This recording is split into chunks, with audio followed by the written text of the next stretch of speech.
The storm outside clawed at the glass like it wanted in. Thunder cracked over Manhattan as if the sky itself were angry, but Celia Donovan didn't flinch. 54 floors above the world, she sat in silence behind a desk bigger than most apartments, framed by windows that bled rain and power. She didn't need the weather to tell her today was going to be hell. It already was.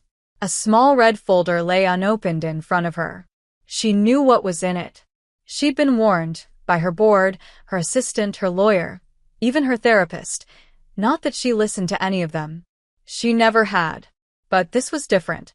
This wasn't just business. This was war. And the name inside that folder? It was a trigger. One word, 5 letters, and everything she'd buried deep began to rise like a ghost she couldn't outrun. Helena. She declined 3 times before finally agreeing, said Marcy, her assistant, hovering near the door with nervous energy. She's in high demand. The council insisted.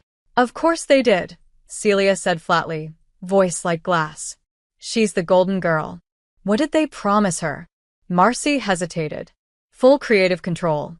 Celia laughed once, bitter and sharp. Then she's a fool. She'll drown here. She lands in 2 hours. I scheduled the meeting for this afternoon. Cancel it. I can't. Marcy looked genuinely scared now. They made it very clear. If you refuse to meet with her, they'll take it as noncompliance and initiate the merger. Silence stretched like a blade between them. Celia's jaw clenched. Her hands curled into fists on the armrests of the sleek, obsidian wheelchair she hadn't left in nearly 3 years. They all thought she was weak now. The board, the media, the investors. A once invincible business tycoon brought low by a car crash, a spinal cord, and a secret no one knew. But she wasn't weak. She was angry. And anger had always been her favorite fuel. Still, Helena. That name was more dangerous than any hostile takeover. Hey, if you're enjoying this story, go ahead and drop a like to help us grow even more. And let me know in the comments, on a scale from 0 to 10, what score would you give this story so far? Your feedback makes all the difference. Because Helena Moreau wasn't just an ex. She was the one that got away and set the whole place on fire on her way out. Flashback. 6 years ago. Paris. Moonlight through the floor-to-ceiling windows of a penthouse hotel. Champagne still fizzing in glasses untouched. Celia, 27, arrogant, brilliant, and reckless, leaning against the piano with a smirk that said she could buy the city if she wanted to. And Helena, 24, loud, idealistic, too smart to be that naive, standing in a red dress that would haunt Celia for years. You don't love anything that doesn't benefit you, Helena had whispered that night, voice trembling as she walked away. And you don't know how to survive unless you're hurting someone, Celia had replied coldly, just before the door slammed. They hadn't seen each other since. Not through scandals, interviews, whispers.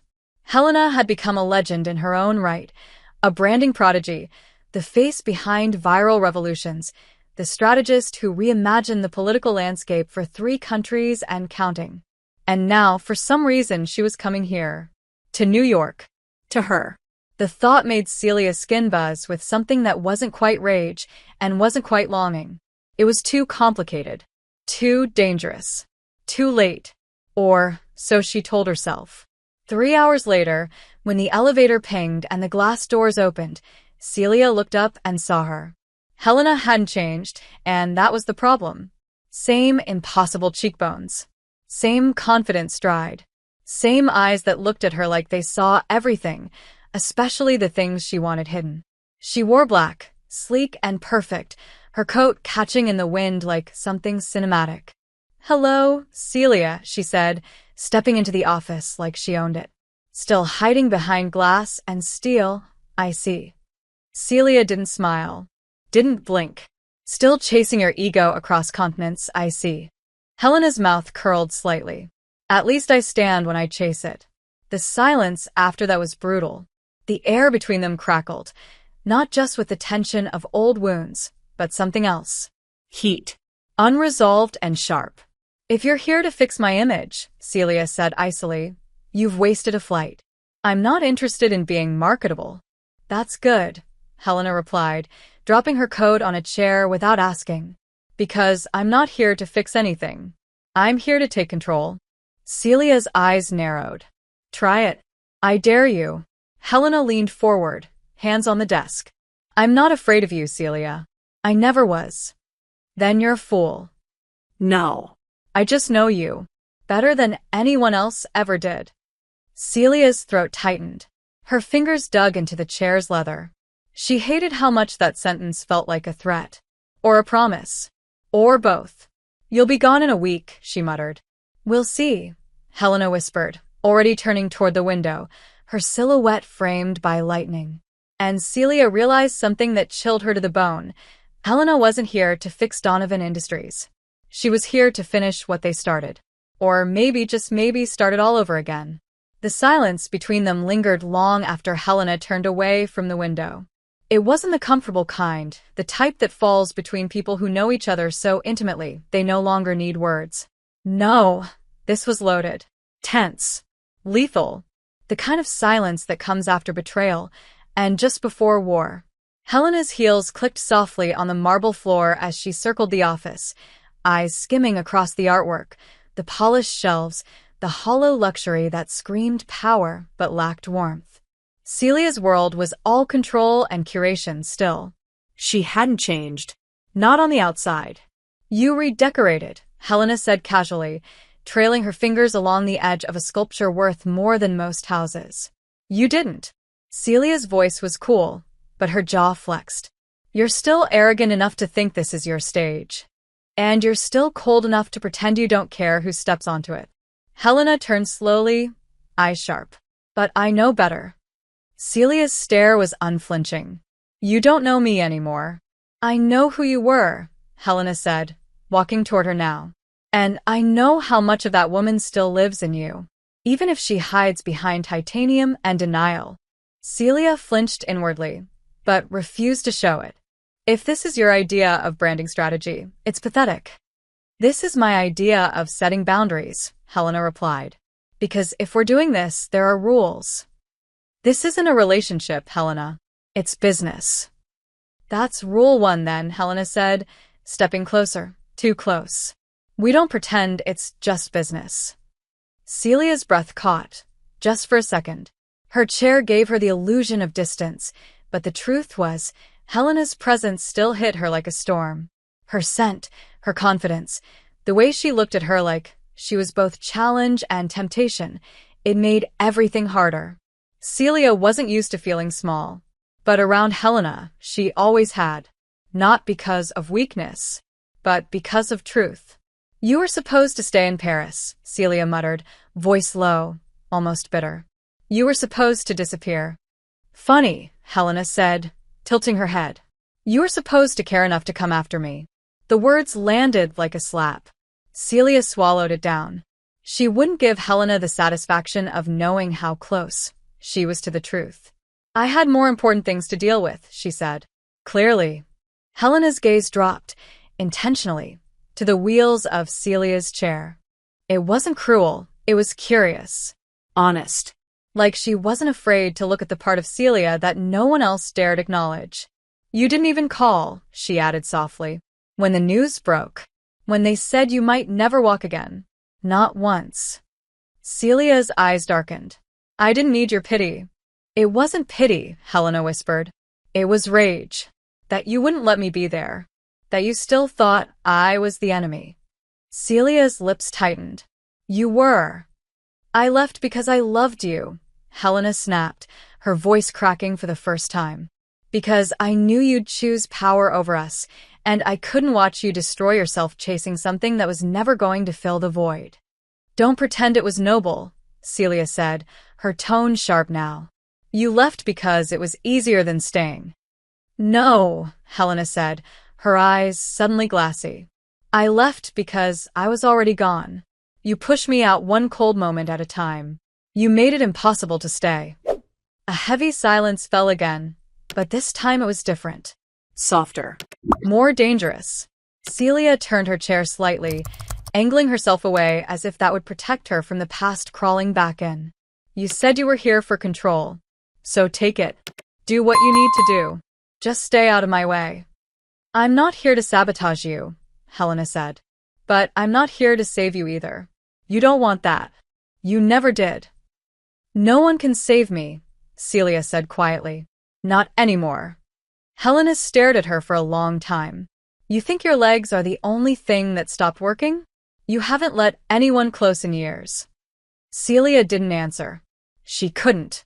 Helena moved toward the table now, pulling out her tablet, shifting effortlessly into professional mode, but the air was still charged, the tension unresolved. The brand is hemorrhaging, she said, tapping through data. Your name still holds weight, but the public sees you as untouchable. Cold. Inhuman. Good, Celia replied. That's the point. No, it's the problem. No one roots for a machine, Celia. They root for people. For pain. For truth. You want this company to survive? Then we show them yours. Celia stared at her. You want to market my trauma? No. I want to rehumanize your myth. Same thing. Not if you let it be real. And what's real to you, Helena? This. Helena looked up. Right now. Us, standing here, talking for the first time in 6 years. You glaring at me like you want to kill me and kiss me in the same breath. Celia blinked, a flush crawling up her neck before she could stop it. You're delusional. No, Helena said, walking closer again until she was standing right in front of her. I just remember everything. The way you'd breathe against my neck when you were too proud to say you missed me. The way you'd fall asleep after sex, but only when I was the one touching you. The way you hated vulnerability unless it came from me. Celia looked up, heart pounding, trying to find a place to hide inside herself and failing. That version of me is gone. No, Helena whispered, leaning down just enough to be dangerous. She's still here. She's just scared. And for once, I don't think you should be. A knock at the door broke the moment. Marcy poked her head in, oblivious. Miss Morrow, your team has arrived. They're setting up downstairs. Helena straightened, voice smooth. Tell them I'll be down in 5. When the door closed again, she looked back at Celia. This time, I'm not here to fall in love with a ghost. If you want me around, you better show me there's still a woman under the armor. You're not getting back in, Helena, Celia said, even as her voice wavered. I don't need to get back in, Helena said, walking toward the door. I never really left. And then she was gone. And Celia, for the first time in 3 years, realized she could still feel her legs, not because they were moving, but because something deep inside her had started to ache. The conference room on the 32nd floor was a cathedral of steel and glass, cold, pristine, intimidating, just like Celia liked it, or used to. Now, as she watched Helena command the room with every calculated word, every confident stride, she wasn't so sure anymore. Helena's team moved like an extension of her will: stylists, branding analysts, social media strategists, photographers. They had swarmed the floor in less than 20 minutes, reconfiguring whiteboards, pinning mood boards, drawing timelines on transparent panels. It was efficient, merciless, impressive, but all Celia could focus on was her. We'll start with image reclamation, Helena said, gesturing toward a timeline. No rebranding. Donovan is too powerful a name. But we need a narrative pivot. We shift from untouchable billionaire to misunderstood survivor. Power redefined through pain. Empathy without apology. Celia sat in silence at the end of the long conference table, hands folded, expression unreadable. The others around her scribbled notes, nodded, whispered. But her focus never broke. Not once. Helena was on fire. Not just competent, brilliant. Her voice had that hypnotic rhythm it always had when she truly believed in something. And it made Celia's chest feel too tight. Next, Helena continued, clicking to the next slide, we launched the first campaign in 30 days. It'll be a multi-phase release. Visual vulnerability, controlled interviews, and eventually full public engagement. Not just business publications. We go deeper. Documentary. Candid content. Real stories. Real Celia. Celia's eyes narrowed. You mean manufactured vulnerability? Helena didn't look at her. I mean truth. Nothing about me is digestible for public consumption. That's the point. You've spent years hiding the most human parts of yourself. The world's dying to know what's behind the ice. And if there's nothing there, Helena finally looked at her. Then I'll make them believe there is. The room went still. Everyone could feel it, the weight of something dangerous blooming between them. Marcy cleared her throat nervously. Should we take a break? No, Helena and Celia said in unison. And for a flicker of a second, the tension cracked into something that almost looked like a smile. Almost. An hour later, when the meeting ended and the room emptied, Celia remained behind. So did Helena. Of course. You're good at this, Celia said quietly, her voice laced with both admiration and resentment. I always was. You always knew how to manipulate perception. It's not manipulation if it's the truth, Celia. You just never let anyone see it. I showed you. Helena walked slowly toward her, folding her arms. No. You showed me fragments. Always half-lit. Always conditional. I had to claw my way into your heart and hope you didn't shut the door behind me the moment I got inside. Celia looked up, jaw tight.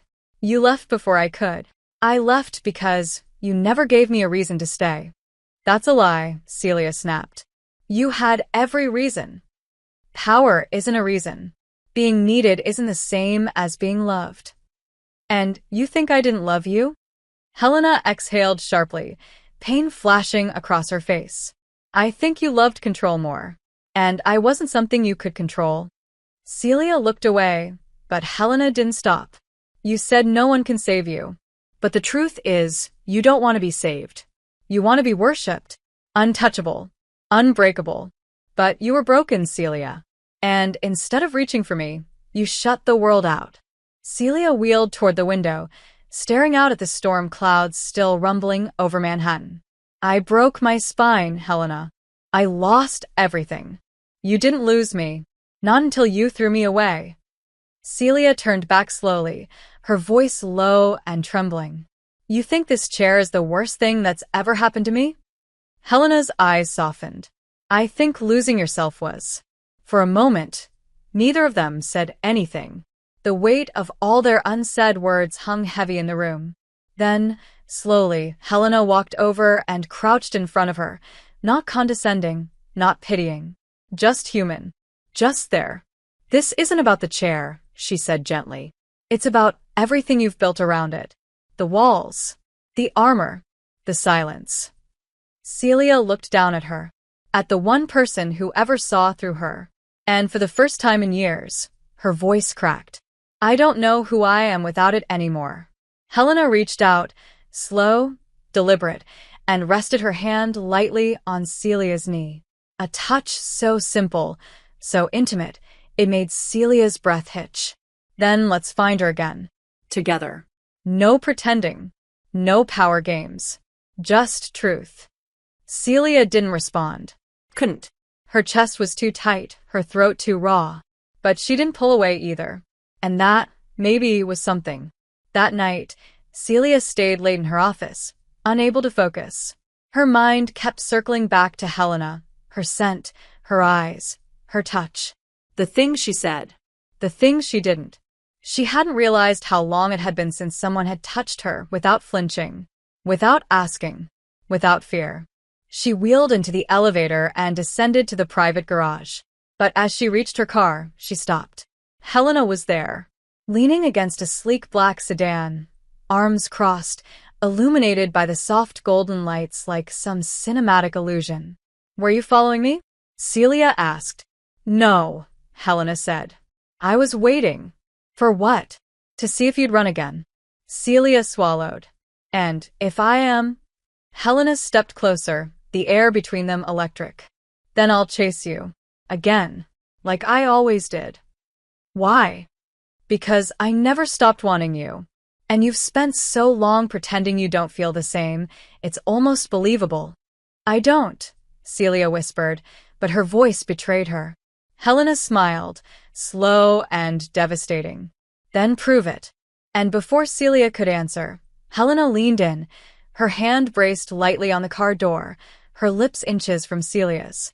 "Tell me you don't want this," she whispered. Celia's heart was pounding so loud, she could barely breathe. She didn't move, Didn't speak. Helena waited. And then, softly, she kissed her. A brush of lips. Gentle. Terrifying. Real. Celia froze, but only for a moment. Then she kissed her back, a tremble running through her entire body like something had cracked wide open inside her. She pulled away first, gasping. "This doesn't mean anything." "Of course not," Helena said, eyes dark. Just like Paris didn't. Celia stared at her, shaken. Alive. "This is a mistake." "Then make it again." And then she was gone. Again. Vanishing into the night like she hadn't just shattered the walls Celia spent years building. Celia closed her eyes, hands shaking, breath uneven. Her legs didn't move, but something else inside her had. Something that terrified her more than the chair ever had. Celia barely slept. She lay in her penthouse bed, still dressed in the sharp charcoal suit from earlier, staring at the ceiling as the city murmured restlessly below her.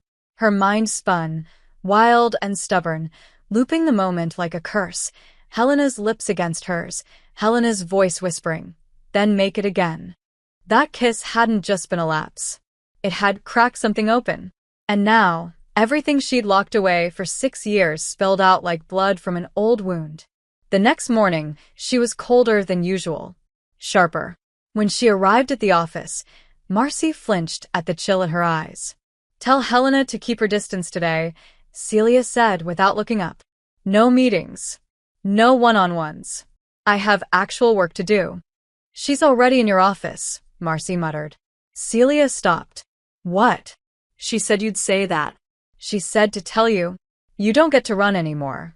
Celia clenched her jaw. Of course she did. She wheeled into the executive suite fast, furious, and fully armored, but Helena was already there, lounging on the couch like she owned the skyline behind her. "Nice of you to show up," Helena said, flipping through a pressed draft on her tablet. "Don't you have an empire to manipulate?" Celia snapped. Helena smiled lazily. "I'm right where I need to be. Get out." "No, I'm serious, Helena." "So am I." Helena stood, slow and deliberate, walking to the desk. "Look, if you want to pretend last night didn't happen, fine. Do it. Pretend. But don't confuse control with honesty. You kissed me back." "It was a moment," Celia growled. "Not a declaration. It was real. And I think you've forgotten what that feels like. This is a professional environment. You'll respect boundaries, or I'll have you replaced." "Go ahead," Helena challenged. "Call your board. Tell them the woman bringing your name back from the dead kissed you, and now you want her fired. Let's see how well that plays." Celia's silence was immediate and suffocating. Helena stepped closer, softening her voice. "You think keeping me at arm's length will protect you, but it won't. The only thing it's protecting is the lie that you don't still want me." "This isn't about want," Celia muttered. "It never was. Wanting you was the easy part. It's needing you that ruined everything." "Then let me be needed," Helena whispered. "Let me in." Celia's fingers curled tight around the edge of the desk. "Do you know what it's like to wake up every day and remember your body won't do what it used to? That even when you build everything back from ashes, you're still seen as broken?" Helena didn't hesitate. "Do you know what it's like to watch the woman you love fall into silence and walls and ice, and realize you're no longer enough to melt her?" Celia looked at her, eyes glassy and unreadable. "You always were enough. I just wasn't allowed to need you." The air froze. Then Celia turned away, wheeling to the window, her voice lower than ever. "I let myself feel when we were together, for the first time in my life. And the moment I did, everything collapsed. The accident, the press, the betrayal from inside the company. I lost everything, Helena. Everything except the pain. And I blamed you because you were the only soft thing I ever had. The only thing I couldn't control." Helena's voice trembled as she stepped closer. "Then stop trying to control it now. Let it hurt. Let it breathe. Let me breathe." Celia turned, and for the first time in years, she looked shattered. I don't know how to forgive you for leaving. Helena nodded slowly. Then, let's not call it forgiveness. Let's call it beginning.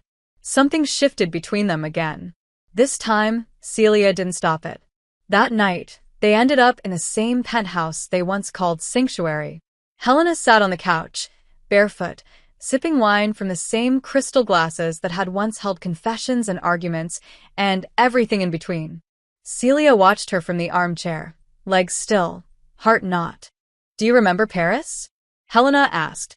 You wore that awful leather coat and yelled at a waiter for bringing sparkling instead of still. It wasn't awful, Celia muttered. It was Dior. Helena laughed. It was loud. You loved it. I loved you, Helena corrected gently. Celia closed her eyes. Don't say that. Why not? Because it makes it harder. It should be hard, if it matters. Celia's voice cracked open, low and small. I never said it back. Helena didn't move. I know. I thought it would make me weak, vulnerable. And now? Celia opened her eyes and looked at her. Really looked. Now I wonder if saying it would have saved me. Helena crossed the room slowly, kneeling beside her again. Say it now. It's too late. It's not. I'm here. Celia leaned forward, forehead touching Helena's. I loved you, she whispered. God, I loved you. Helena closed her eyes, letting the words soak through her skin. I know. I still do. Celia kissed her this time, not out of fear or anger or confusion, but with something else. Something almost desperate, almost real. They didn't make it to the bedroom. They didn't need to. That night was a reintroduction, a storm of all the pieces they'd both tried to forget. It wasn't perfect. It wasn't smooth. It was messy and slow and full of pauses where guilt lived and apologies hadn't yet been spoken. But it was real. And for Celia, that was terrifying. In the morning, she woke alone in the bed, again. Panic spiked until she heard movement in the kitchen. Helena stood at the island, barefoot, making coffee like nothing had changed. You stayed, Celia said hoarsely. Helena turned. Of course I did. Why? Because this time, I'm not the one running. Celia watched Helena move around her kitchen like it was the most natural thing in the world, like 6 years hadn't passed since the last time she stood there barefoot in the morning light. Her hair was still damp from the shower, falling over her shoulders like spilled ink, her body wrapped in one of Celia's silk robes that hung too loosely on her but still managed to look like it had been tailored to her skin. She was humming softly, stirring sugar into 2 mugs of coffee, completely unbothered by the storm she'd left behind in Celia's chest.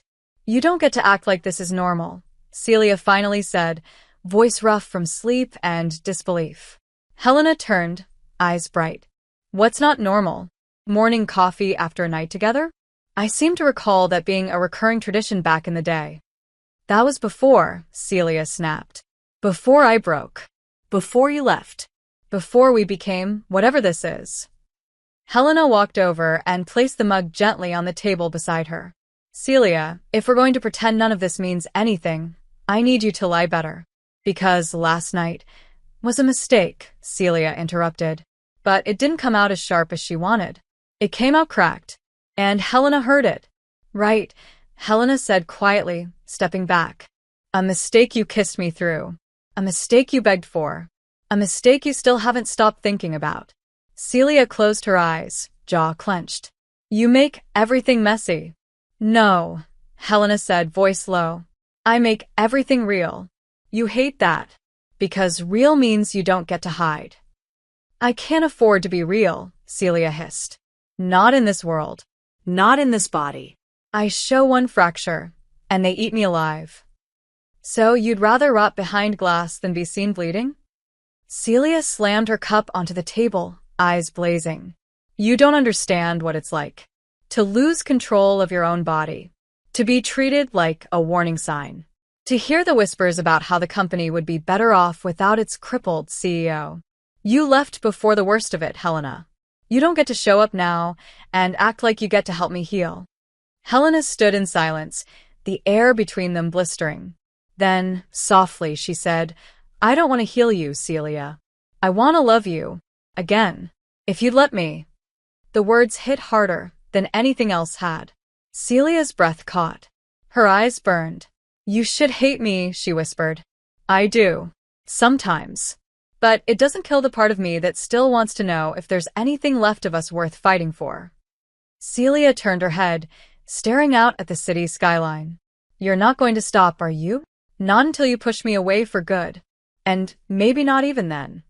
There was something so exasperatingly Helena in that answer that it nearly made Celia laugh. Nearly.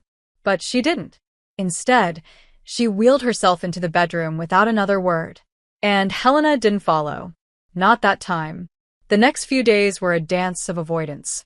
In the office, they kept their interactions professional if strained. Helena's campaign began to take shape. Interviews scheduled, mock visuals sent for approval, social media strategy reworked around more intimate glimpses of Celia's story. But every time Celia tried to throw herself into work, her mind drifted back to that night, that morning, that moment when Helena had said love like it still had weight. Then came the interview, a feature piece for a major international publication, part of Helena's first wave of rehumanizing the Donovan brand. Celia hated it, but she agreed. Barely. The journalist was sharp, direct, and eager to dig deeper than numbers and stock projections. She wanted pain, Growth. the human beneath the empire. And Celia tried. God, she tried. But the moment the question came, what was the hardest thing to lose? Celia faltered. Her spine stiffened. Her lips pressed together. Her voice betrayed her. And from behind the camera, Helena watched it all happen. Watched the armor click into place again. Watched Celia hide. After the interview, Helena didn't speak. She just walked. Fast. Furious. Celia followed, against every instinct. "Where are you going?" she called after her. "To breathe," Helena bit out. "To remember why I ever thought this would work." "Helena, you want the world to see you," Helena snapped, turning on her heel. "But only through glass. You want me near you, but never in. You want to be touched, kissed, loved, but only on your terms, only when it doesn't threaten the narrative you've built around your pain." Celia stepped back like she'd been slapped. "You think I don't want this?" "No," Helena said, softer now. "I think you're terrified that you do." Celia stared at her, breathing hard. "What if I am?" Helena's eyes didn't blink. "Then be terrified. But stop pretending you're alone in it." The words lodged deep in her chest, painful and true. That night, Celia showed up at Helena's hotel. No warning. No guards. No mask. Just her, raw, exhausted, and vulnerable in a way she hadn't allowed herself to be in years. Helena opened the door in a t-shirt and leggings, hair messy, eyes wide. "You came." Celia didn't answer. She just stood there, looking like the weight of 6 years had finally crushed her. "I don't know how to do this," Celia said hoarsely. "I don't know how to let someone stay." Helena stepped aside. "Then let me show you." Inside, the room was quiet. Warm. Safe. Celia sat on the edge of the bed like she was afraid it would reject her. Helena sat beside her, not touching, not rushing, just there. "I used to believe love made you weak," Celia murmured. "That if I let you in again, I'd lose control. Of my heart. Of my image. Of everything. And now..." Celia turned her head, eyes haunted. "Now I think I was wrong. About everything." Helena reached for her hand, slow and soft. Celia let her. For the first time, she didn't flinch. "Then stay tonight," Helena said. "And tomorrow. And the day after. Not because you owe me. Not because we're trying again. But because I want you beside me. Not hiding. Not fighting. Just here." Celia looked down at their hands, fingers intertwined like they'd never forgotten how to find each other. "What if I don't know how to be this version of me?" "Then I'll wait," Helena said. "As long as it takes." And that night, they didn't fall into bed with hunger or regret. They simply lay there, side by side, in the quiet truth of shared breath and unspoken promises. Helena fell asleep first. Celia stayed awake, listening to her breathing, watching the way her chest rose and fell, her face peaceful even after everything.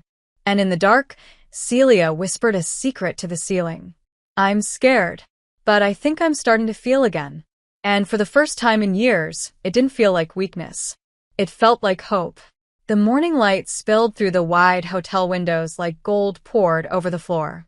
Celia sat upright in bed, already dressed, her blazer sharp against the soft cream sheets. She hadn't slept. Not really.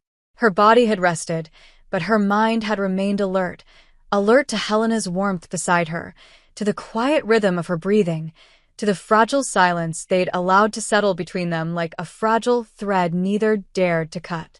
Helena stirred beside her, slow and unbothered, stretching with the grace of someone completely unaware of the emotional hurricane wrapped in the woman 2 feet away. "You didn't run," Helena murmured, her voice still heavy with sleep. Celia didn't turn to face her. "Not yet." Helena sat up slowly, letting the sheet fall around her waist. "Do you always prepare your escape before sunrise, or is that just for me?" "It's habit," Celia replied, cool and distant. "Power doesn't sleep." "That sounds exhausting." "It is." Helena reached across the bed and gently touched Celia's arm. "You know you don't have to be here with me. The Ice Queen. The machine. I'm not here for that version of you." Celia looked down at her lap, at the faint tremor in her hands. "What if I don't know who I am without her?" Helena slid closer, her fingers brushing the edge of Celia's palm. "Then let's find out. Together." But Celia's walls were already rising again. She pulled away and stood, calm, composed, unbothered. "The campaign moves to phase 2 this week. I want full oversight of all media edits, and I'll approve the public-facing footage personally." Helena blinked, slowly standing as well. "So that's it? Back to business?" "It was always business, Helena. You just keep trying to turn it into a love story." Helena's eyes hardened. "Because it is a love story, Celia. You're just too scared to admit it. I'm trying to save my company. And I'm trying to save you. I didn't ask you to. You didn't have to." That was the thing about Helena. She never played fair. She didn't beg. She didn't cling. She simply stood there, radiating conviction, while Celia drowned in her own resistance. Celia looked away. "You should get dressed. We have a long day." And just like that, the curtain came down. Again. By afternoon, the office was chaos. Media kits, camera crews, photographers, lighting experts. The first intimate profile video was being filmed, a day-in-the-life feature with behind-the-scenes footage of Celia at work. Every moment was orchestrated to look spontaneous. Helena's team had arranged everything, down to the brand of coffee in Celia's hand. But despite the flawless script, Celia was unraveling. It started small. A glance too long at the elevator mirror. A forgotten line during a staged boardroom moment. The way her fingers tightened against the wheel when no one was watching. Helena noticed every crack. After the final shoot, when the cameras shut off and the crew began to pack up, Helena walked over and crouched beside Celia's chair. "Breathe." "I'm fine." "No, you're not. It's pressure. That's all."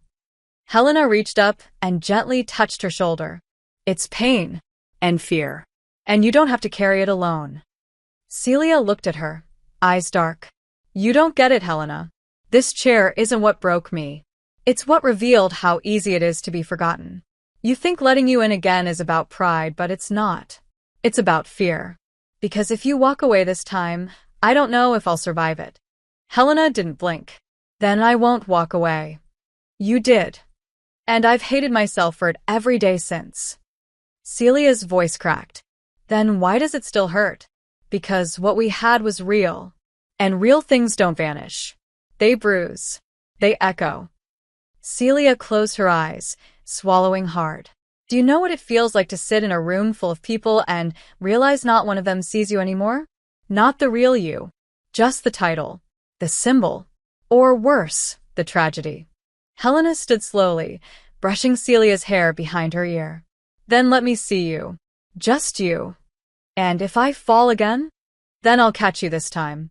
Celia's eyes burned, her chest tightening. She wanted to believe her. She wanted to surrender. But surrender had always been the most dangerous act. That night, Celia went home alone.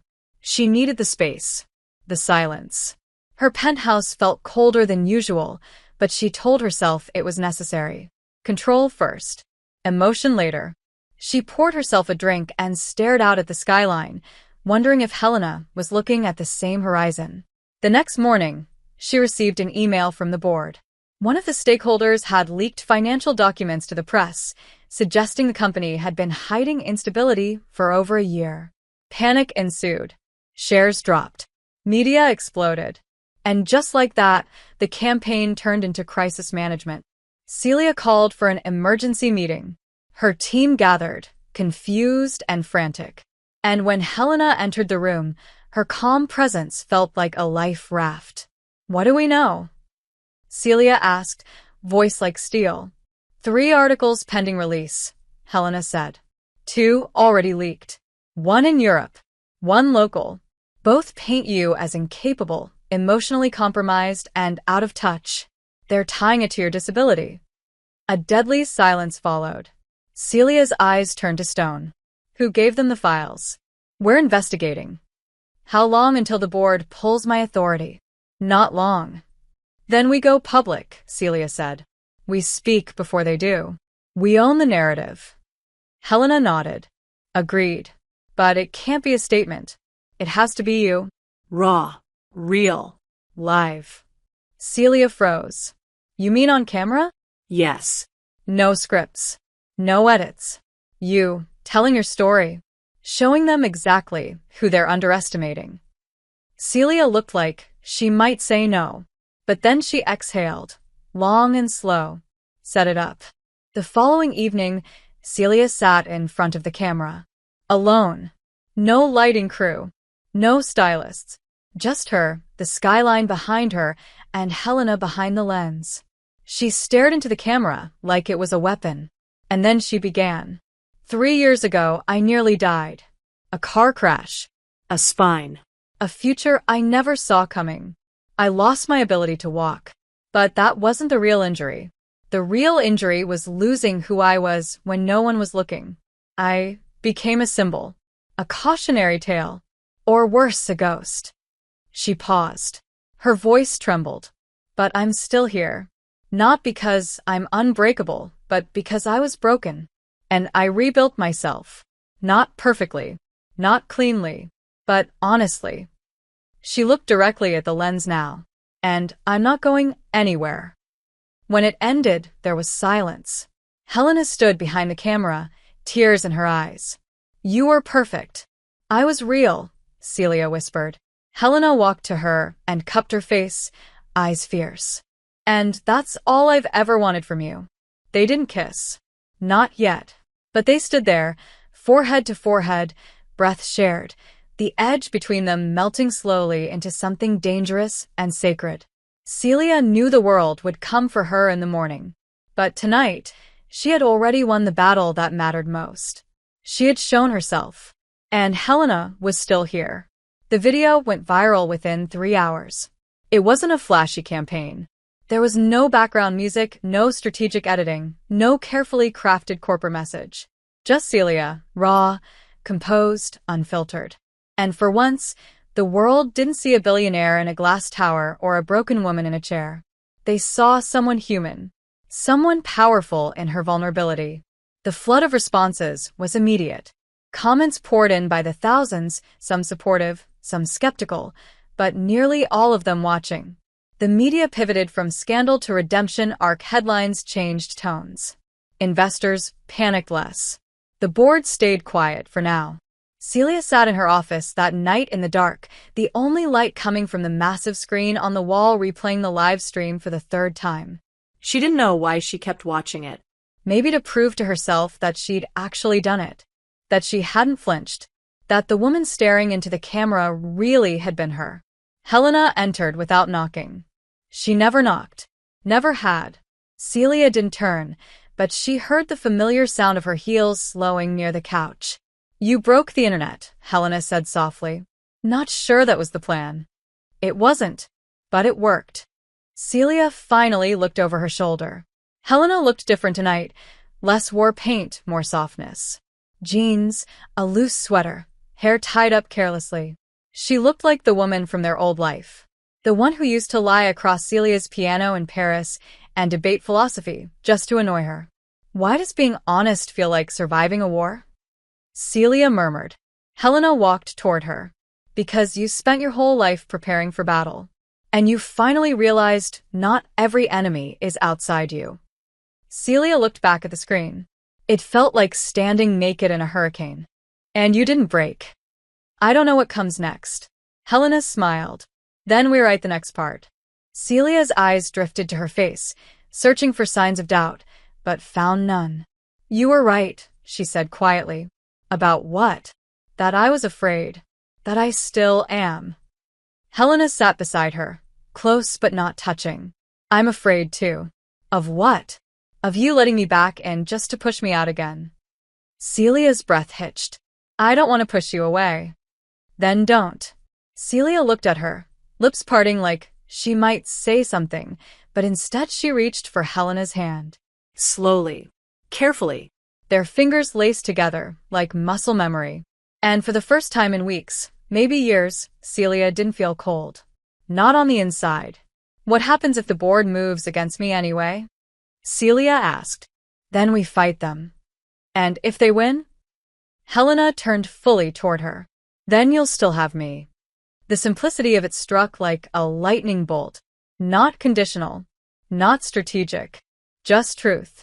I don't know how to be with you and be this woman at the same time, Celia confessed. The one who fights every day to prove she still deserves her place at the table. Then let me sit beside you, Helena said. Not behind you. Not in front. Beside. Something in Celia's heart cracked wide open again. She didn't cry. She couldn't. But she looked at Helena with such rawness that it said more than tears ever could. They didn't kiss that night. They didn't need to. They stayed there, quiet, close, connected, as the storm outside began to quiet and the woman inside Celia began to rebuild. The next morning brought new headlines. The Donovan resurrection. A billionaire's vulnerability goes viral. Celia Donovan breaks the silence. Is this the beginning of a new era? From stone to skin. How a CEO redefined power. But not everyone was impressed. At 11:02 a.m., Celia received an encrypted email. No name. No signature. Just a file attached. She opened it. Photos. Internal memos. Financial movements traced to her personal accounts, movements she didn't authorize. Someone inside the company was staging a narrative. Someone close. Framing her. Slowly. Systematically. Celia's stomach turned cold. Helena found her pacing. Not rolling. Pacing. Which meant she was dragging herself with her arms, muscles trembling, sweat on her brow, using the rails built into the edge of the office to move. Something she hadn't done in over a year. What are you doing? Helena whispered, alarmed. Proving I'm still stronger than they think. Celia collapsed into her chair and turned the screen toward Helena. They're coming for me. Not with opinion. With sabotage. Helena scanned the files, face tightening. Whoever did this, they knew exactly where to hit. I want the full list of everyone with access to my accounts. Internal and offshore. I want surveillance pulled. I want, Celia. Helena reached out and gripped her wrist. Breathe. Celia's shoulders were shaking. They're trying to erase me. Then we erase them first. Celia looked at her. You don't have to stay for this. I'm not staying. I'm fighting. There's a difference. The ferocity in Helena's voice was electric. It anchored Celia. She nodded. Then let's bring the walls down. They worked through the night, comparing records, tracking inconsistencies, cross-referencing communications. Helena made calls in French, German, Italian. Connections Celia had forgotten she had. By dawn, they had narrowed it down to 3 executives. All long-timers. All men who had praised Celia's leadership publicly, only to undermine her in the dark. Betrayal had a particular taste. Celia knew it well, but this time, she wasn't going to swallow it. "We confront them," Celia said. "On camera. Live-streamed. Like they did to me." Helena arched a brow. "That's risky." "So is silence." Helena smiled. "I always loved your recklessness." "This isn't reckless," Celia murmured. "It's war." They went live the next morning. Celia wheeled into the boardroom with Helena at her side, cameras rolling, journalists invited under the guise of transparency. The traders were there, calm, polished, unaware of what was coming. Until the screen behind them lit up. Until Celia began to speak. "You all asked for vulnerability. Here it is. You all asked for strength. You forgot I had it. And while I was busy rebuilding myself, some of you were busy trying to dismantle what I created." She gestured to the screen. The memos appeared. The transfers. The betrayal. The silence in the room was deafening. One man stood. "This is a smear. Sit down," Celia said. And he did. That was the moment it shifted. Not in the press. Not in the stock market. But in her. The fire returned. The woman who had once walked into a room and made kings kneel wasn't gone. She had simply been waiting for a reason. That night, back at her penthouse, she and Helena stood in front of the window. "They're going to call this a comeback," Helena said. Celia turned to her. "It's not." "No." No. "It's an arrival. For the first time, I'm not pretending." Helena's eyes shimmered. "You were never pretending with me." "No," Celia said. "Just hiding." Helena stepped closer. "And now." Celia reached out, pulled her close, forehead to forehead, breath shared. "Now I want you to stay. Not because I'm afraid, but because I'm finally not." And this time, when she kissed Helena, it wasn't about desperation or memories or ghosts. It was about now. About everything they survived. About everything still to come. The fallout was immediate, and Celia didn't flinch. By the time the video of her confronting the traders hit the press, public opinion wasn't just in her favor. It was ravenous. Commentators praised her ferocity. Editorials called it one of the boldest acts of corporate transparency in decades. Disabled advocates hailed her as a symbol of strength. But it wasn't the headlines that consumed her. It was Helena. The way she moved through the aftermath like a force of gravity, organizing statements, fielding interviews, making quiet decisions with unshakable calm. She didn't ask for credit. She didn't stand in front of the cameras. She stood beside Celia. Always. In meetings. In hallways. In quiet glances that stretched longer than they should. But the most dangerous part wasn't her presence. It was how Celia no longer wanted to resist it. They'd become something again. Not lovers, not exactly. But no longer rivals. No longer ghosts. Something in between. Something impossible. That night, as the city lit up beneath her penthouse windows, Celia sat in the living room with a glass of wine in hand and watched Helena pace with a phone to her ear, speaking in fluent Italian, her voice low and focused. Celia didn't understand a word, but it didn't matter. She understood the woman. Every look, every breath, every controlled gesture that gave away just enough without surrendering too much. She was beautiful. She was brilliant. And Celia couldn't stop staring. When Helena finally ended the call and looked over, she caught Celia's eyes and paused. "What?" "I miss this," Celia said. Us. You. "Existing in my space like you belong there."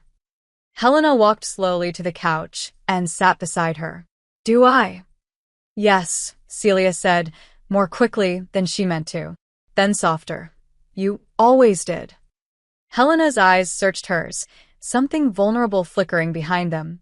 "I didn't think I'd ever hear that from you again. I didn't think I'd ever say it." A beat passed. Then Celia set down her glass and leaned in, fingers grazing Helena's cheek. "Stay tonight." "I was planning to." "No," Celia whispered. "I mean stay.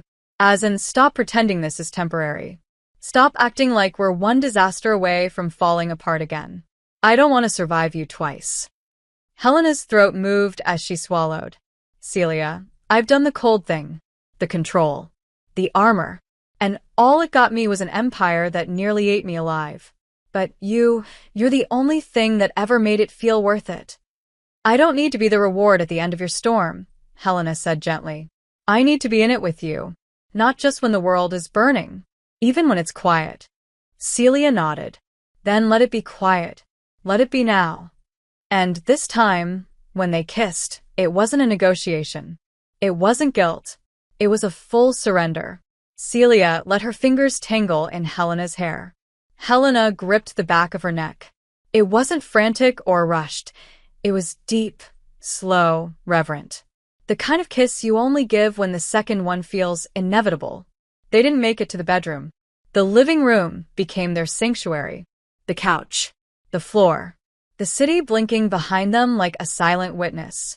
Clothes fell in quiet intervals. Gasps replaced arguments. Every movement was familiar and entirely new. Celia traced Helena's skin like she was reading scripture, rediscovering a language she once knew fluently. Helena whispered her name like a confession. They didn't speak much after. Just the occasional laugh. The soft, surprised exhale of two people who thought they'd forgotten how to belong to one another. And in the morning, for the first time, Celia didn't wake up afraid. She woke up warm. Held. Whole. Helena was still asleep, curled against her side, one arm draped across her waist. The silk sheets tangled between them, her breath soft against Celia's neck. And Celia realized something terrifying and miraculous. She didn't want to move. Not from this bed. Not from this feeling. Not from her. Around noon, Helena stirred and blinked up at her. You're still here. You're surprised? A little. Celia smiled. Get used to it. Helena sat up slightly, brushing hair from her face. Do you remember when you told me you didn't believe in happy endings? Yes. Have you changed your mind? Celia reached up and touched her face. I'm reconsidering. But even as they laughed softly, the knock at the door broke the peace. Marcy stood on the other side, holding an envelope. No explanation. Just a name scrawled on the front in rushed handwriting. Helena Morrow. Celia took it and frowned. It's not mine. No, Marcy said. It was delivered to the lobby. No return address. Inside the envelope was a single sheet of paper. Helena opened it slowly. Her eyes moved line by line, and her face changed. Paled.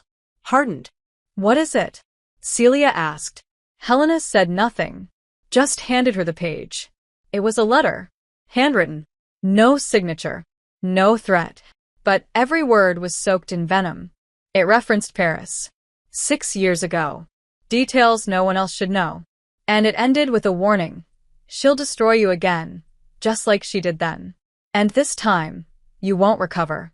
Celia stared at it, blood running cold. Who the hell? Someone who wants to drive a wedge between us, Helena said. And they're playing dirty. Do you recognize the handwriting? No. Do you think it's one of the board? I think it's someone who knows what happened between us better than they should. You mean, someone from the inside. From before.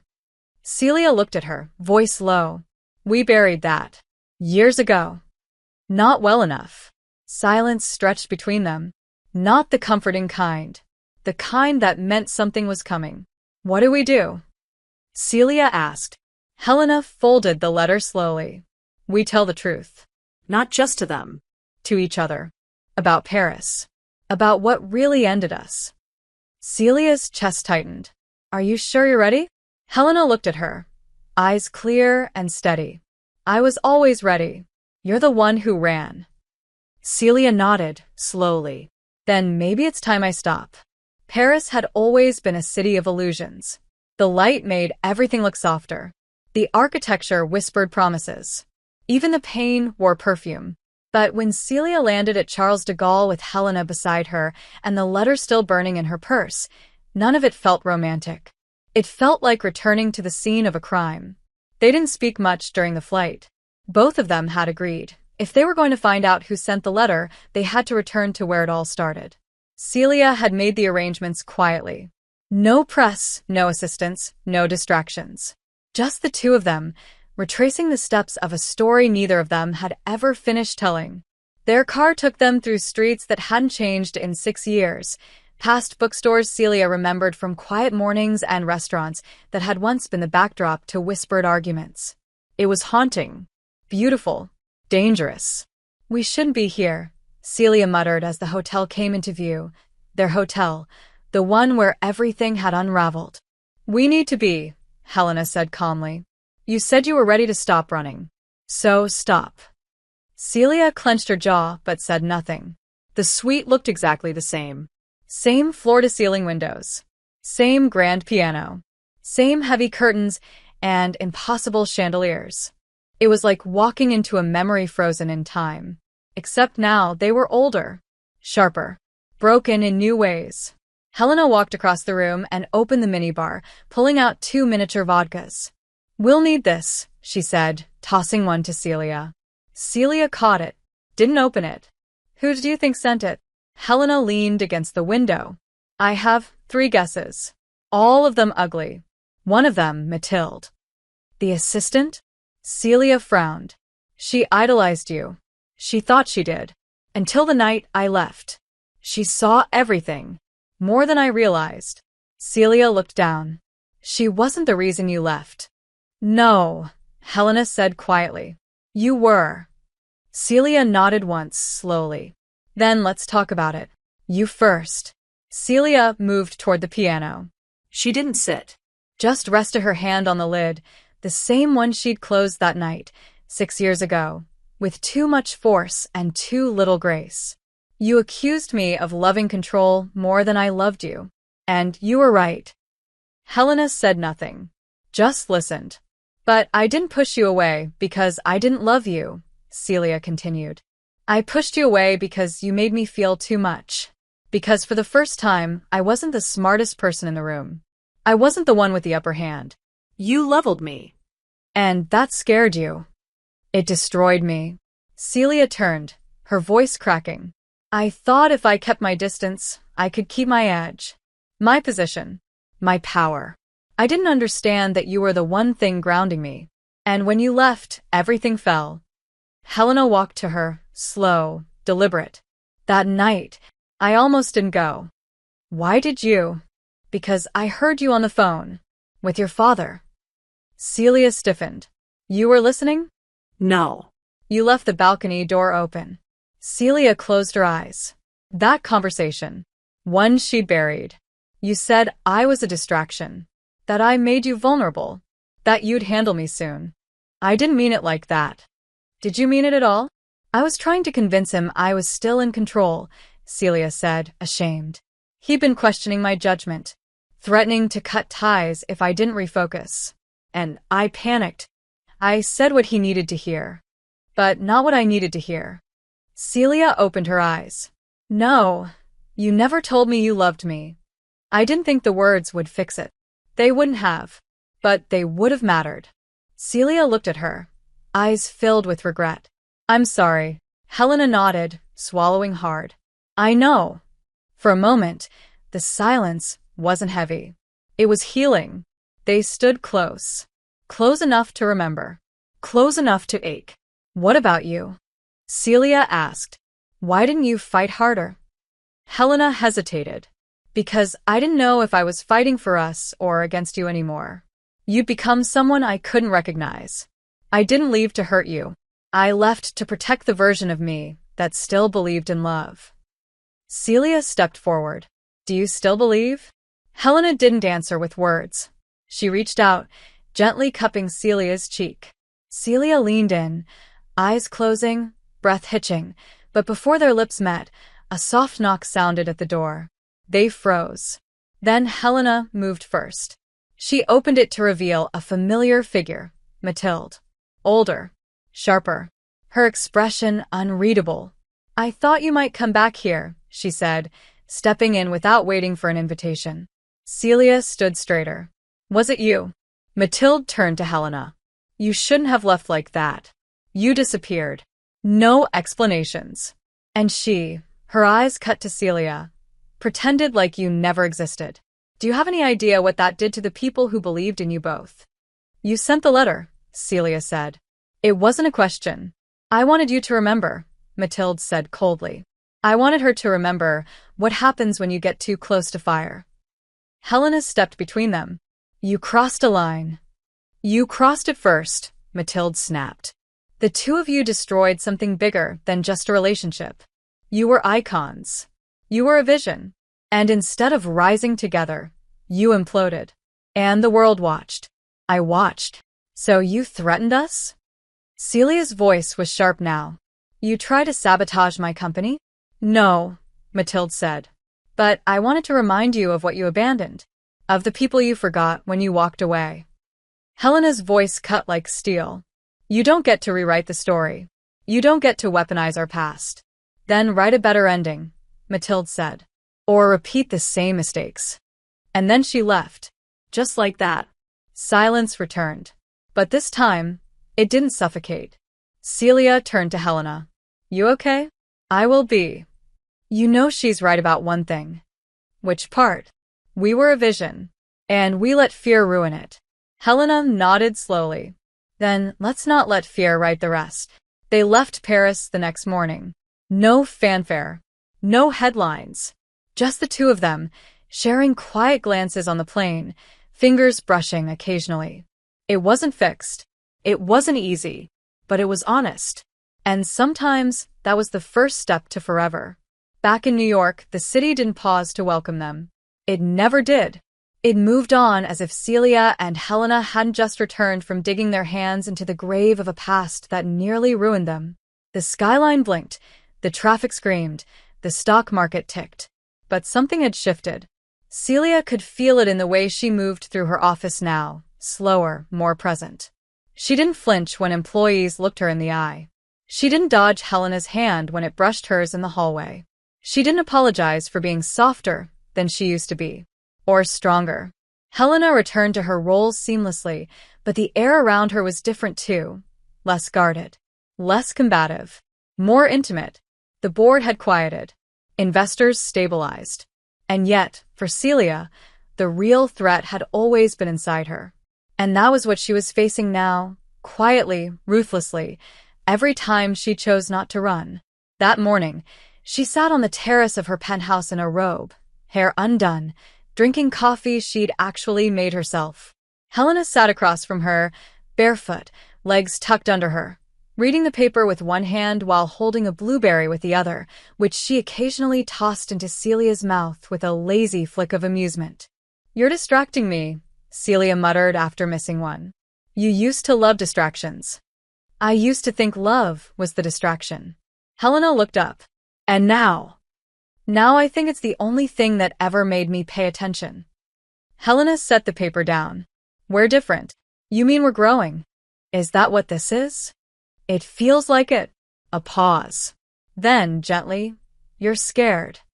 Of what? That this won't last. Celia sipped her coffee. That this is a window.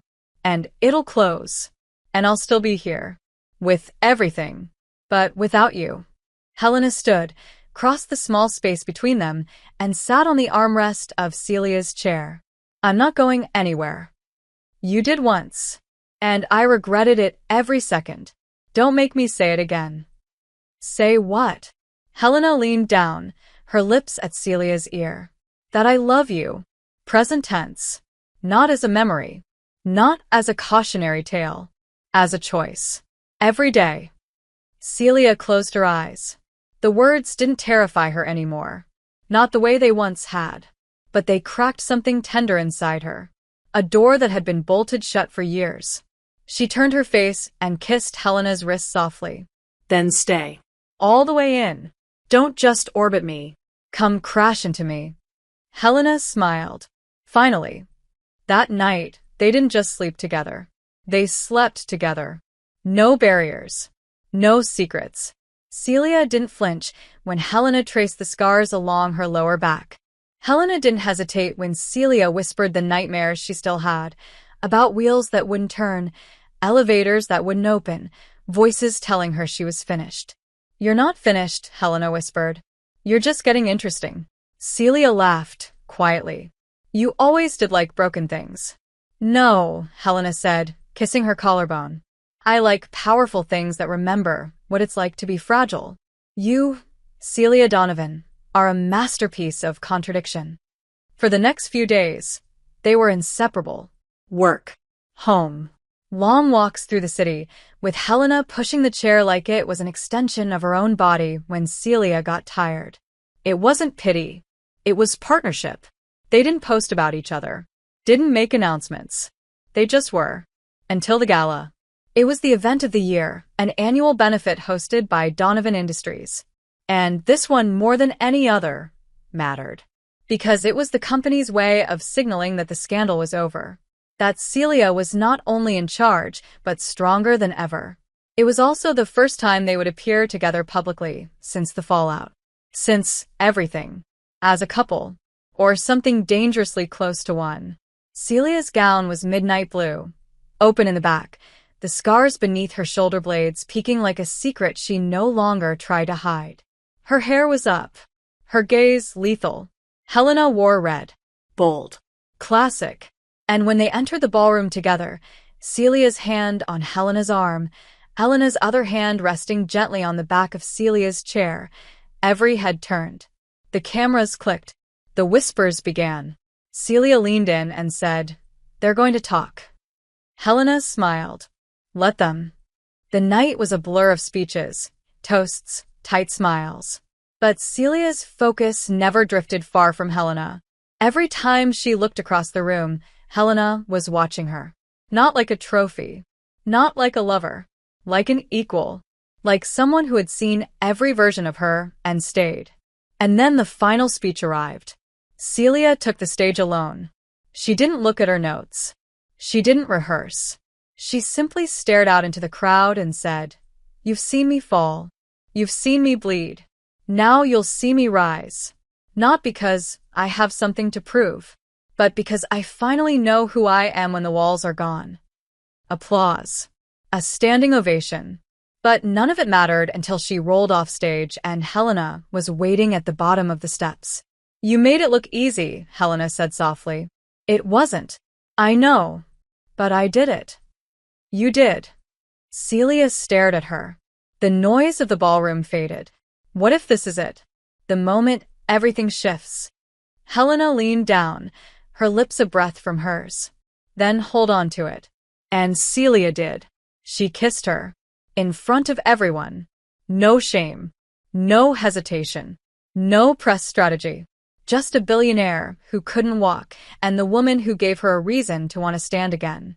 Later that night, in the back of the town car, Celia rested her head on Helena's shoulder and whispered, "You were right." About what? It was never about walking. No. It was about choosing to move. Even when everything told me to stay frozen. And you made me want to move again. Helena kissed the top of her head. And I'll keep doing it. Until you run toward me instead of away from yourself. Celia smiled against her neck. I already am. And for the first time, it felt true. All of it. The morning after the gala felt different. The city still moved at its breakneck pace, but something inside Celia had finally stilled.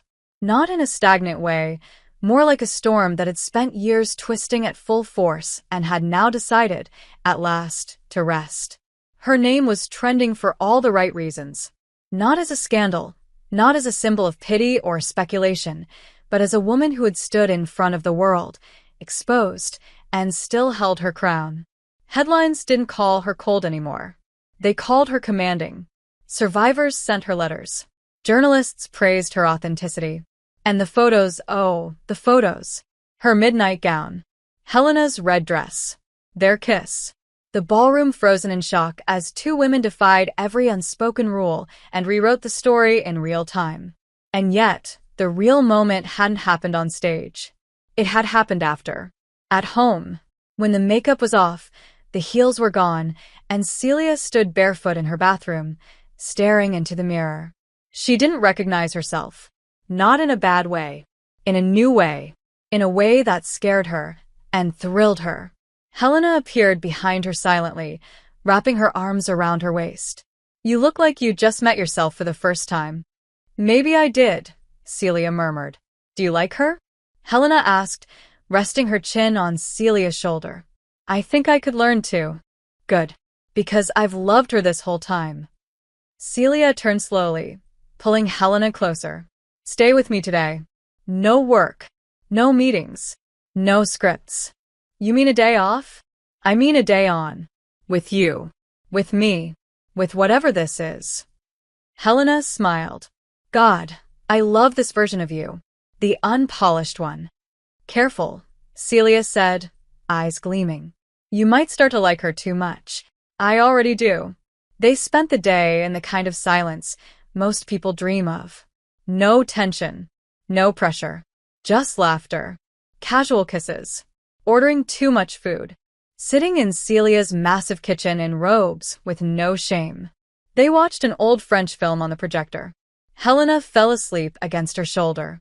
And for once, Celia didn't feel the need to plan the next move. It was the closest thing to peace she had felt in years. But peace is fragile. Especially when you've spent your whole life building empires from battlefields. The next morning, Helena received a call from Paris. An offer. A major one. Global branding for a humanitarian campaign backed by the UN. 3 countries. 6 months. Complete creative control. The kind of opportunity people kill for. Celia overheard her taking the call in the kitchen. Her voice was steady. Professional. Distant. The way it used to be before they found each other again. Celia didn't say anything at first. She waited. Hours passed. Helena finally walked into the office where Celia sat reviewing press reports. I got an offer, she said. Celia didn't look up. I heard. It's temporary. Just 6 months. You should take it. Helena's brows pulled. That's not what I expected you to say. You didn't ask me what I wanted to say. Then say it. Celia finally looked up. Her voice was calm, but her eyes, God, her eyes were breaking. I don't want you to go. Then say that. I just did. Helena sat down across from her, reaching for her hand. I wasn't going to accept it without talking to you first. You don't need my permission. No. But I need your truth. Celia closed her eyes. You gave up everything once to love me. I don't want to be the reason you lose something again. And if staying means I gain us, then maybe I don't know how to ask you to choose me. You don't have to ask, Helena said gently. You just have to want it out loud. I do, Celia whispered. I want this. I want you. Helena nodded slowly. Then I'll stay. You'll regret it. I'll only regret walking away a second time. You're choosing me over your career. I'm choosing us. There's a difference. Celia stood, restless. What happens when this stops feeling new? When the press gets bored? When I start to fall apart again? Then I'll hold you until you come back to yourself.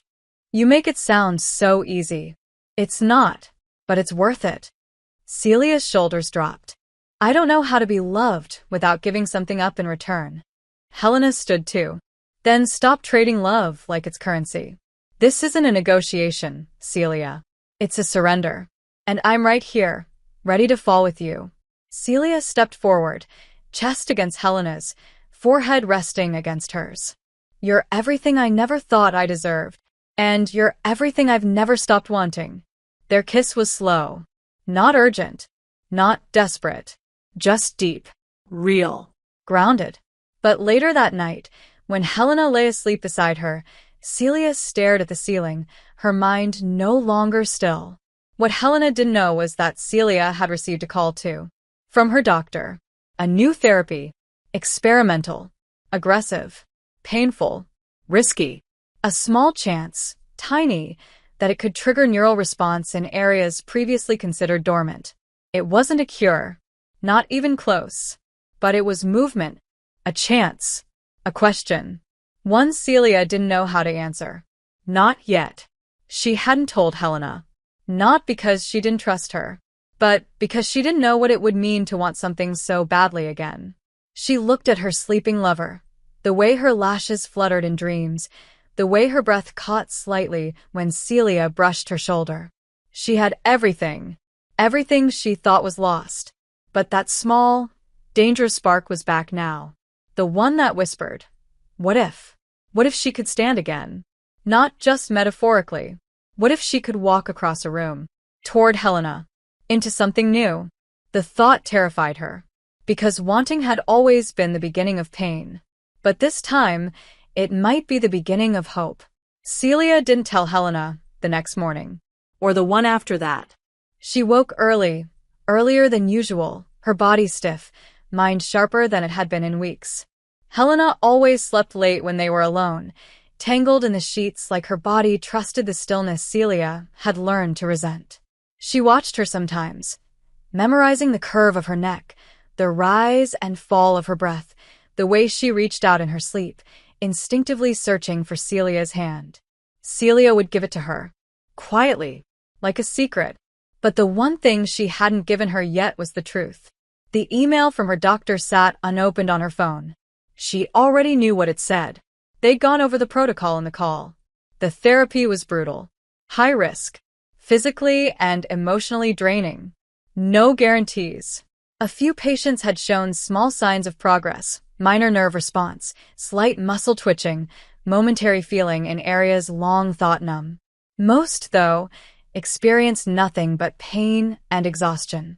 It wasn't a miracle. It was a gamble. And Celia had never gambled with herself. Not until now. It wasn't the idea of failure that scared her. It was the idea of hope. Because if she tried and failed, she'd have to admit she wanted it. She'd have to face just how badly she still longed to stand on her own 2 feet. To walk across a room. To hold Helena from a different angle. To reclaim something that had been stolen and locked behind 3 years of survival. But if she succeeded, if she moved again, what would that change? Who would she be then? The idea made her dizzy. So instead, she said nothing. For now. Days passed. The company stabilized. The board backed off. The public warmed. Celia's name was no longer attached to pity, but power. And beside her, Helena glowed, working, loving, teasing, supporting. She never pressed Celia about Paris again. She didn't ask about the silent moments or the way Celia sometimes stared at her as if memorizing her for the last time. Until one afternoon, Helena returned to the penthouse early and found Celia in the private gym. Not training. Just sitting. Alone. In front of a wall-length mirror. Her chair positioned in a way that she could see her whole body, but not move it. She didn't hear Helena enter. She was too focused. On her legs. On the stillness. On the silence. What are you doing? Helena asked softly. Celia didn't turn. Trying to imagine it. Imagine what? What it would feel like to stand. Just once. Helena walked over slowly and crouched beside her. Talk to me. Celia didn't speak right away. Her fingers curled slightly on the armrests. There's a therapy. My doctor called. It's experimental. Intensive. High failure rate. Helena didn't interrupt. Some patients showed signs of response. Not much, but some. It could mean nothing. Or it could mean something. She finally turned to look at her. I didn't tell you because I didn't want to make you hope for something I might not be able to give. Helena's eyes didn't waver. This isn't something you have to give me, Celia. This is about you. Do you want it? Celia's throat tightened. I don't know. Yes, you do. Celia looked down. I'm scared. Of trying? Of wanting. Helena reached for her hand. Then let's want it together. Celia shook her head slowly. You've already given up enough for me. Stop saying that like love is a tax. It feels like one sometimes. That's because you're still afraid to receive it without bleeding first. Celia met her gaze, something breaking open behind her eyes. I want to try. Then you will. What if I fail? Then you fail. And we pick up the pieces together. And you'll still be the strongest person I've ever loved. You make it sound so simple. It's not simple. It's just true. They didn't speak again for a while. Celia let herself be held, her forehead pressed against Helena's shoulder, the warmth of another body grounding her like a lighthouse in the dark. That night, she confirmed the treatment. It would start the following week. Twice a day, 5 days a week, for 8 weeks. Painful muscle stimulation. Neural recalibration. Isolation from her usual routine. Privacy was crucial. She cleared her calendar. Cancelled travel. Suspended external engagements. Helena offered to stay with her through it. Celia refused at first. I need to do this alone. But Helena had only kissed her hand and said, I'll be in the next room. That's not alone. The first session was worse than she imagined. The pain wasn't sharp, it was deep. Low. Like something ancient was waking up inside her nerves just to scream again. Her body didn't move. Not even a flicker. But she clenched her teeth and endured it. Helena waited in the hallway, pacing. When Celia finally emerged, pale and drenched in sweat, she collapsed into her arms without a word. It didn't work, she whispered. It's day 1, Helena said. We're not keeping score yet. The second week brought a tremor.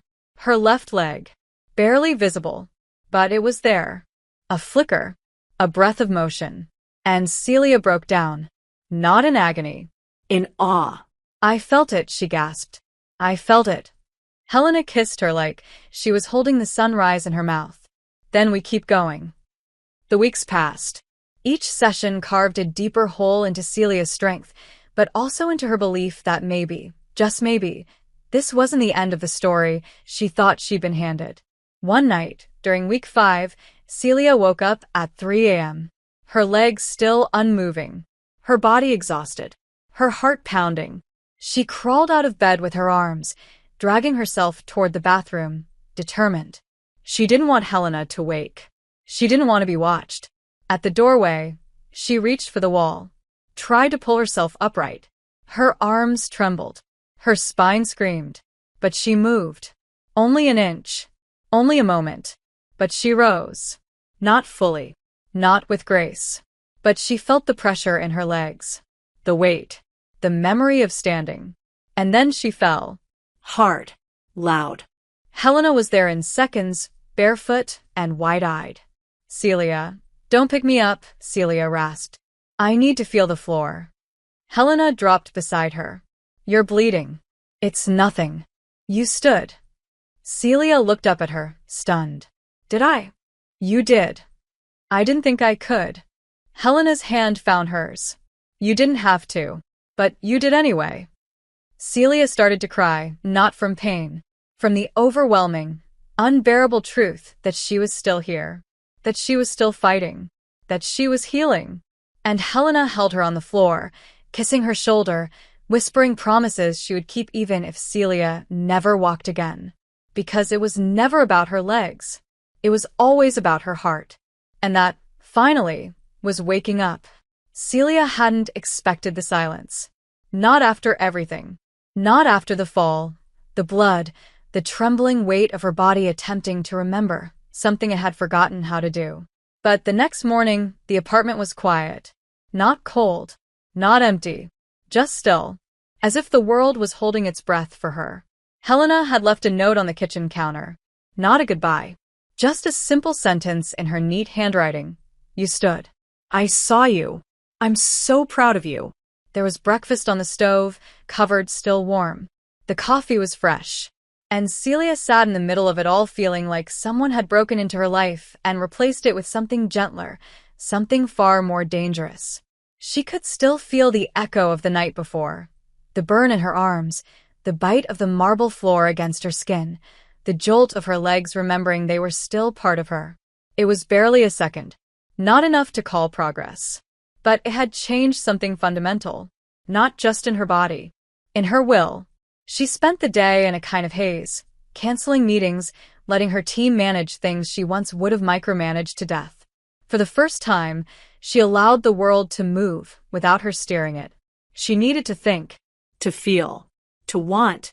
That night, Helena returned home with takeout in one hand and exhaustion in her eyes.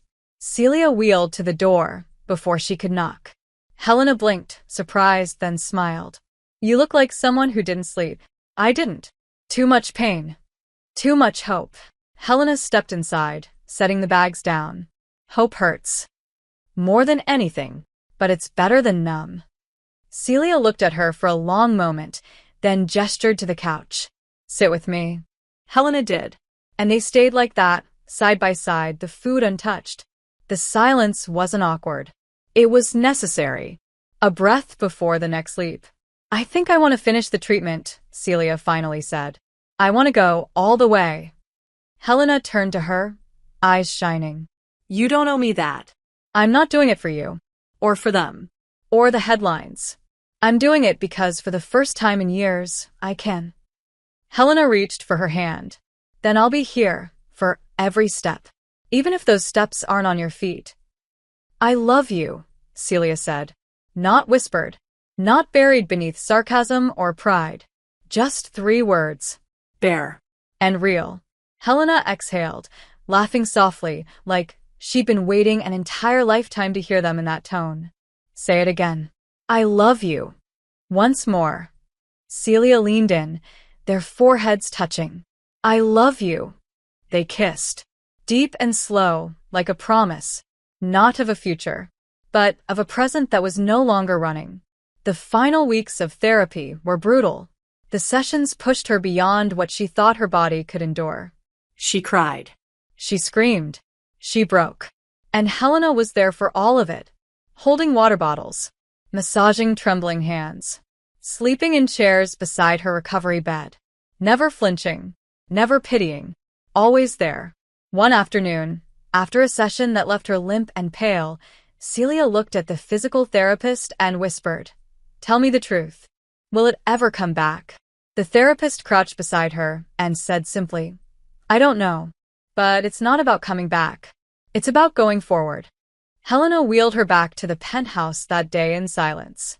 But when they entered, Celia stopped her by the elevator and said, Don't take me inside yet. Why? I want to try something. Helena stepped back as Celia locked her arms on the rail lining the hallway wall. Her therapist had taught her this position.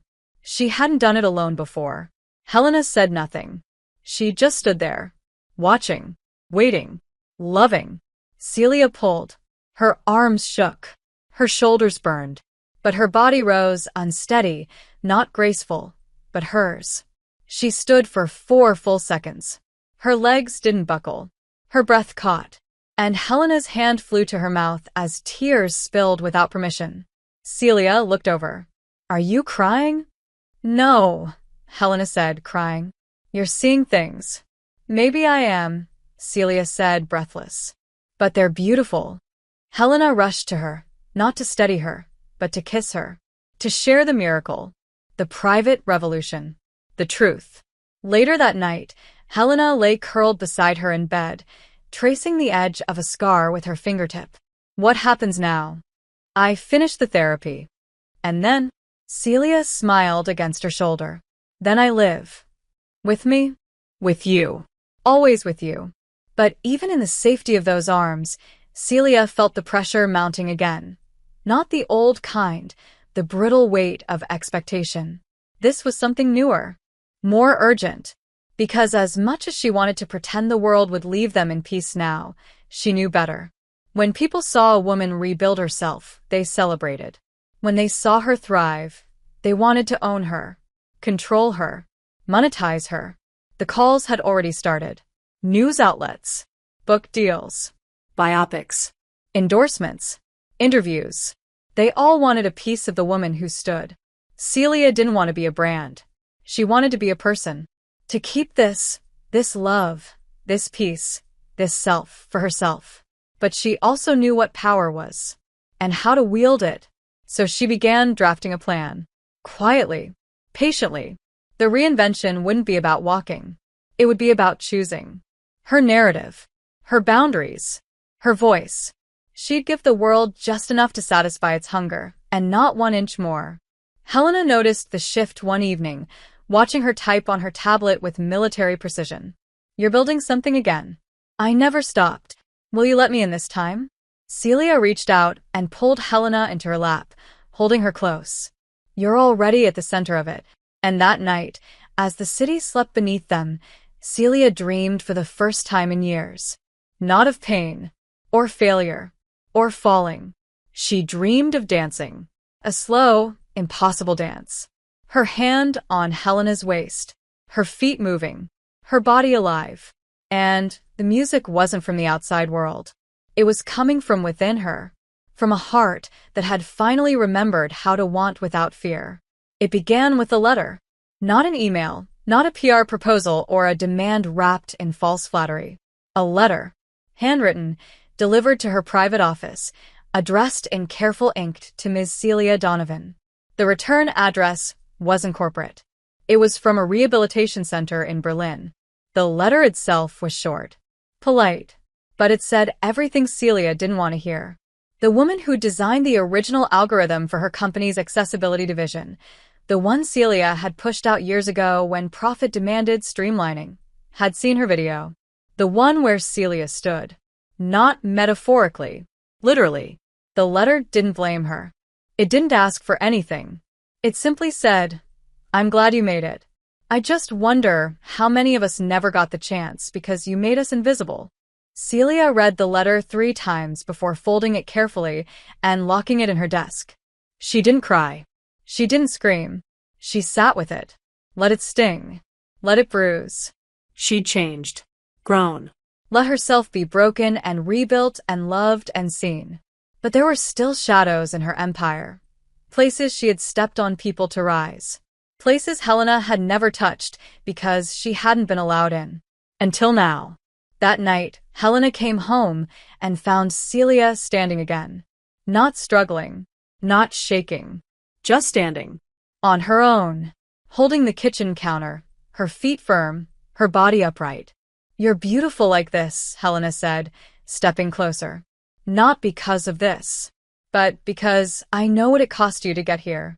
Celia looked at her. "I got a letter today. From Berlin." Helena's expression shifted. What did it say? That I built my throne on someone else's silence. "Do you believe that?" "Yes." Celia's voice didn't falter. "And I think it's time I say it out loud." Helena's brow furrowed. "You're going to address it?" "I'm going to dismantle it." The next morning, Celia released a new video. No stage. No PR team. Just her. Sitting at her desk, strong, poised, deliberate. "In my journey back to movement, I found myself. But in doing so, I also found the parts of my past I've ignored. Today, I want to acknowledge that in my pursuit of power, I hurt people. I dismissed ideas. I silenced voices. Not because they were wrong, but because I was too afraid to be challenged by anything that wasn't mine. That changes now. I don't just want to walk again. I want to walk forward. With integrity. With accountability. I am opening a new division of Donovan Industries, led by the people I once overlooked. Their designs. Their brilliance. Their truth. I will not erase my past. But I will not be imprisoned by it either." The reaction was seismic. The media didn't know how to spin it. Celia Donovan had become the rarest of creatures, a woman who admitted fault at the height of her power, who turned apology into action. Helena watched from her office across the hall. Silent. Shaken. In awe. That night, Celia came home to find her standing at the window, eyes wet, arms crossed tightly against her chest. "I didn't know I needed to see you do that," Helena whispered. "Neither did I," Celia replied. "But now I can't imagine not doing it."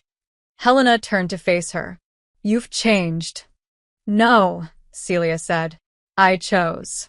That's different. They kissed like people who had survived the worst versions of themselves. And still found each other. The days that followed moved quickly. Her new division, called Reclaim, was announced officially. It would be independent. Fully staffed by innovators who had once been passed over. Many of them women. Disabled. Queer. Voices that had been labeled inconvenient. And now, amplified. Helena helped oversee its launch. Not for credit.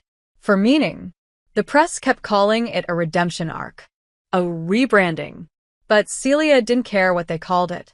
She just wanted to sleep at night knowing she was no longer building palaces with closed doors. A week before the end of her therapy cycle, her doctor gave her the final evaluation. "We didn't expect this level of progress," he said. "You've defied everything." Celia smiled. "I've always been difficult to predict." "Do you want to walk again?" he asked quietly. "Yes," she answered. But I want to belong to myself more than I want to impress anyone. He nodded. Then you already succeeded. The night before her final session, she stood in front of the mirror. Naked. Scars visible.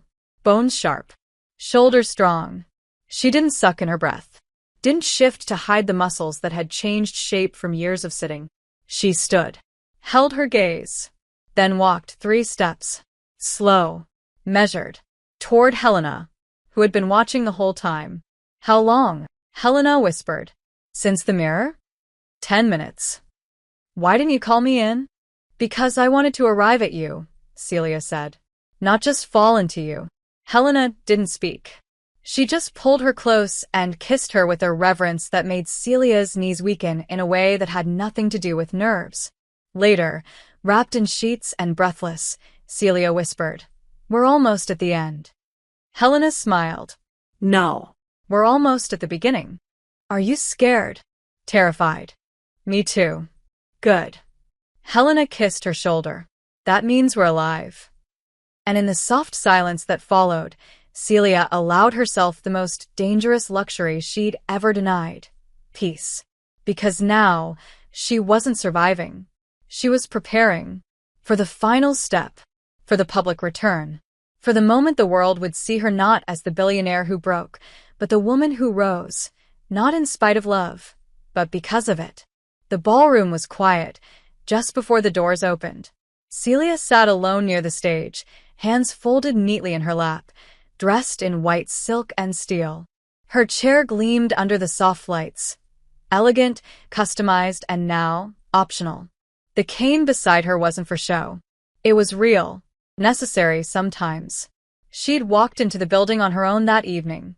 Not far, not flawlessly, but she'd walked. And now, she sat not because she had to, but because she wanted to. She was choosing how the world would see her tonight. On her terms. The Reclaim launch gala was being held in the very same hotel where her downfall had nearly begun a year ago. Back then, the whispers had drowned her. Tonight, the whispers were reverent. The guest list included world leaders, CEOs, journalists, survivors, inventors, artists. Every one of them had come to see what Celia Donovan had created in the wake of everything. The new division had already sparked headlines across the globe, cutting-edge accessibility tools, radical inclusion policies, a culture of leadership that valued resilience over image. But this night wasn't about a product or a launch. It was about her. Her choice to rise. To own every part of her journey. And to show, without apology, who had helped her survive it. You okay? Helena's voice was soft, low, spoken from just behind her. Celia turned her head slightly and let her smile bloom slow and deliberate. I'm perfect. Helena stepped into view, radiant in dark emerald, her hand resting lightly on Celia's shoulder. You ready? Born ready. You were reborn ready. Touché. Helena leaned down and kissed her cheek, just once. I'm proud of you. Celia nodded. I'm proud of me too. A few moments later, the doors opened. Cameras flashed. Music swelled. The room was a tidal wave of energy, all of it crashing toward her. But Celia didn't flinch. When the spotlight hit, she wheeled herself onto the stage slowly, gracefully. She didn't need help. She didn't hesitate. At the podium, she stood. Not dramatically. Not for pity. She simply rose, steady and strong, her cane in hand, her shoulders squared. The applause was thunderous, but she waited until it softened. Then she looked out into the sea of faces and said, I used to think power came from being untouchable. That if I never broke, I could never be beaten. But the truth is I broke. And I was beaten. And I still made it back. Not in spite of that, but because of it. She paused. Looked down. Found Helena in the crowd. When I lost the ability to walk, I thought I'd lost everything. But what I really lost was the illusion that I had to do everything alone. And what I found was something stronger than control. I found connection. I found truth. And I found love. The room held its breath. This, she gestured to the event, is not a rebranding. It's a reckoning. A promise. that we will no longer rise by climbing over those who were never given the chance to stand. We will rise together.